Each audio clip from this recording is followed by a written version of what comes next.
Welcome to a new episode of Subcast. You know, it really strikes me navigating the online world these days. It can feel less like exploring and more like, well, wading through a swamp sometimes. Yeah.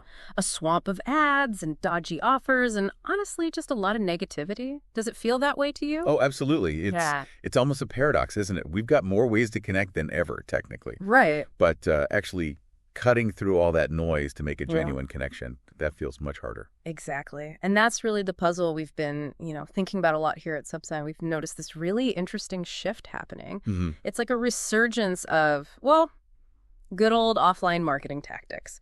But, and this is key, with a very modern digital twist. It's about making a real impact without just, adding to the endless scroll. It's a fascinating evolution, definitely. And something we're actively exploring with our clients, too. It's not about abandoning digital, not at all. No, far from it. Far from it. It's more about finding a more human and, frankly, memorable way to break through all that clutter. Okay, so let's dive into that first point then, this crowded digital space. It used to feel like the Wild West, full of opportunity, but now, more like Times Square during rush hour. Bombarded. That's a really good analogy. Hey. I mean, we're seeing data suggesting the average person might be exposed to thousands of digital ads every single day. Wow. Thousands. Yeah. So it's no wonder we've all developed this incredible ability to just sort of filter it out, that banner blindness thing. It's basically a survival mechanism online now. And it's not just passive ignoring anymore, is it? People are actively putting up walls, like ad blocker use. I saw it jump by something like 30% since 2020. Yep, a significant jump. That's a pretty loud signal from users, I'd say. Definitely. And it's not just the ads themselves. The environment on some platforms creates its own set of challenges. You look at somewhere like X, for example. All the ongoing discussions around content moderation, the general tone sometimes. Yeah. It can make it a really tricky space for brands trying to be authentic. Yeah, it can feel like you're just shouting into the void. Even if you manage to get noticed, getting genuine organic reach, that seems like a constant uphill battle now. Totally. The algorithms change on a dime. The feeds are just flooded with everything. Influencers, trends, news, politics. Your brand's carefully crafted message can just vanish. Poof. And what's interesting is, even with companies pouring more money into promoted campaigns, the returns aren't always keeping up. Right. Just paying for more visibility, well, it seems to be hitting a point of diminishing returns. Effectiveness is dropping. So this is where it gets really interesting, I think, and where we at Subsign are seeing potential. As digital gets more congested, we're seeing this really compelling counter trend emerge. Jeez. A renewed appreciation for, tangible, real-world experiences, things you can actually touch and feel. Ah, right. It's almost like a collective yearning, maybe, for something a bit more grounded. There's that fundamental human need for real connection that maybe digital in its current oversaturated state struggles to fully deliver. And some of the ways brands are doing this offline are incredibly creative. We've seen examples of what some people are calling surrealism marketing. Surrealism marketing. Tell me more. Like massive, totally unexpected physical installations, giant stuff appearing in public spaces that just makes you stop and, stare. It's disruption, but in the real world. Okay, I see.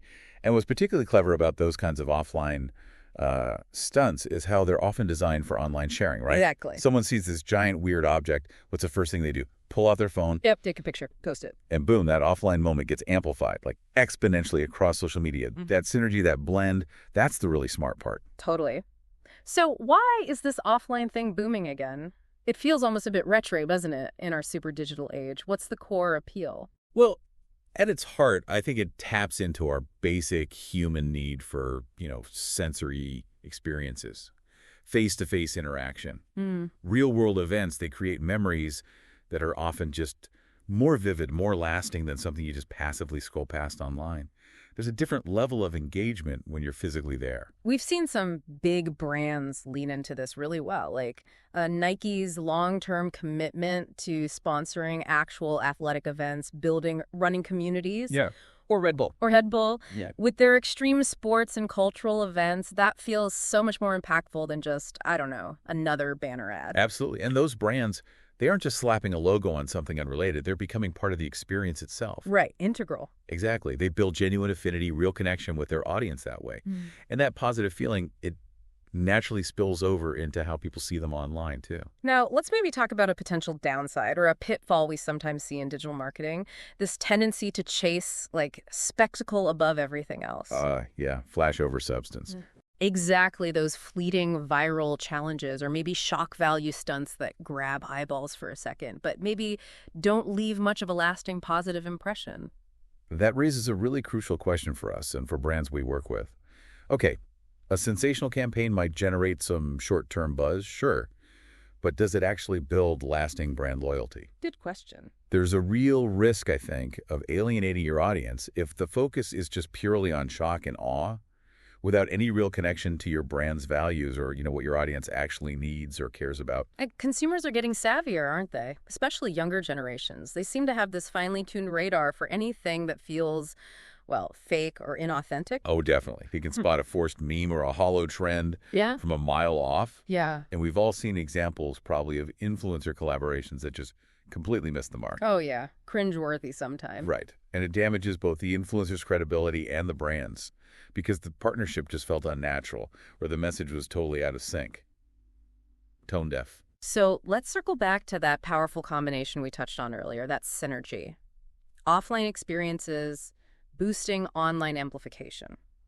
This feels like where the really effective stuff is happening now. It really does. And what's particularly compelling, I find, is how these well-designed offline moments can naturally generate authentic content. How so? Well, think about someone at a really cool brand activation, or maybe a well-executed pop-up shop.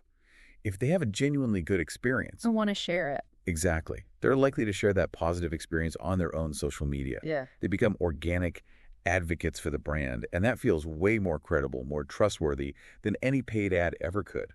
It's almost like you're designing for virality, but in the real world first. Creating an experience so good, so shareable, that people can't help but talk about it online. Precisely. And then you can strategically layer in elements to make that sharing even easier, right? Like what? Well, think about how IKEA initially used its augmented reality furniture tool, mainly in stores.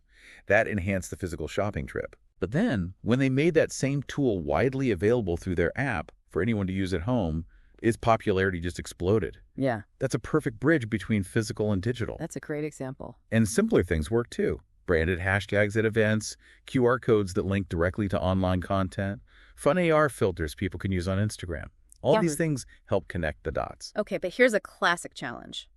Measuring offline marketing.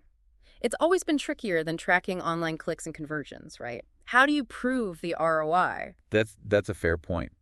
It's traditionally been harder. However, by integrating our offline and online strategies thoughtfully, we can start to get a much clearer picture. How? By tracking the online ripples. We look at social media engagement around an event mentions, shares, sentiment. We monitor website traffic for spikes during or after an offline campaign.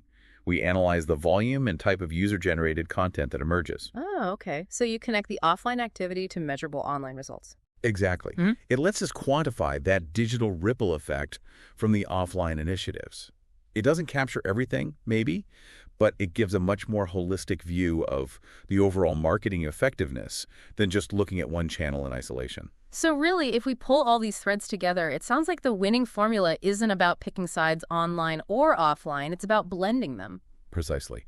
It's about creating a cohesive strategy where each channel amplifies the other. It needs a human-centric approach, focusing on creating memorable, shareable experiences, regardless of whether they start online or off. Because in today's super cluttered digital world, those genuine moments of connection, often sparked in the real world, maybe, and then amplified online, those are becoming incredibly valuable for building a strong, engaged brand community. So the real power lies in that smart integration, creating these engaging offline experiences that people genuinely want to capture and share online.